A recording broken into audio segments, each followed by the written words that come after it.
Freely you have received, freely give, Jesus told his disciples. We see that illustrated in the book of 1 Samuel chapter 30.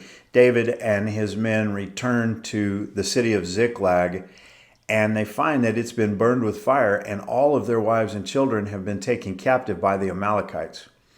Well, the first thing that David does is he mourns greatly, and then he calls for the priest, and they pray, and they ask God what they should do. Should they pursue after them?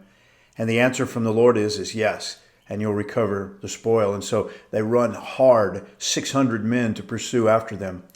Well, at some point along the journey, about 200 of them are so faint they can't continue. And so David and his men leave them by a brook. They drop everything that they're carrying except their weapons, and they continue on hard. And they catch up to the Amalekites, who they sorely defeat. They completely wipe them out and recover all their wives, all their children.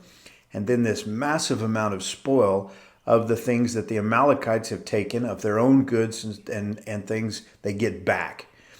And so they come packing all this stuff back to the brook Besor, and then we have this confrontation. And the Bible says when they get back, David came to the 200 men, which were so faint they could not follow David, whom they had made also to abide at the brook Besor. And they went forth to meet David and to meet the people that were with him. And when David came near to the people, he saluted them.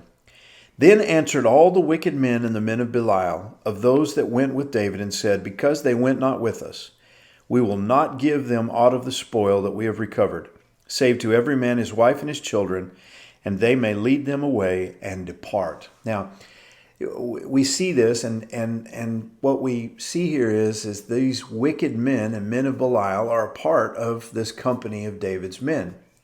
And what they're saying is these men stayed here by the brook. They didn't go fight the Amalekites, so they can have their wives and children back, but we're not going to share any of this spoil. Now, a few hours before this, none of them had anything. They didn't have their wives, they didn't have their children, and they didn't have any of this spoil. And these men absolutely were completely worn out and tuckered, and so they stayed by the stuff.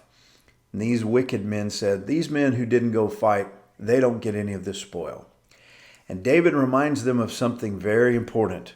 Then said David, ye shall not do so, my brethren, with that which the Lord hath given us. You see, here's the difference. These men of Belial, these wicked men, they thought that what they had gained with their own hands. And David reminded them that what they had was given to them by God. Makes all the difference in the world. He said, who hath preserved us and delivered the company that came against us into our hand. For who will hearken unto you in this matter? But as his part is that goeth down to the battle, so shall his part be that tarrieth by the stuff. They shall take part alike. And it was so from that day forward that he made it a statute and an ordinance for Israel unto this day. There's a great question that the Apostle Paul asks in 1 Corinthians chapter 4 and verse 7. For who maketh thee to differ from another?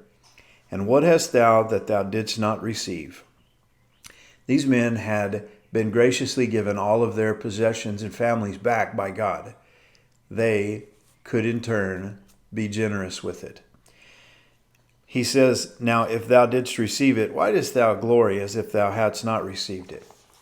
So many times in life we're tempted to look at our stuff and say, hey, I did this. I pulled myself up by my own bootstraps. I worked for this. I gained this. I fought for this. I acquired this. And David, he didn't see life that way. He said, all of these things have been given to me by God. If he had victory in battle, he gave God the glory for that. He had recovered this spoil from his enemy. He said, God has handed this to me. And David took and he made a rule. He made a law. He said, we're going to split evenly in these things. And, it's just a great reminder to us that what we have has been given to us by God. Jesus told his disciples as he sent them out onto their mission, freely you have received, freely give. And that's a great way to live. God bless you. Have a great day.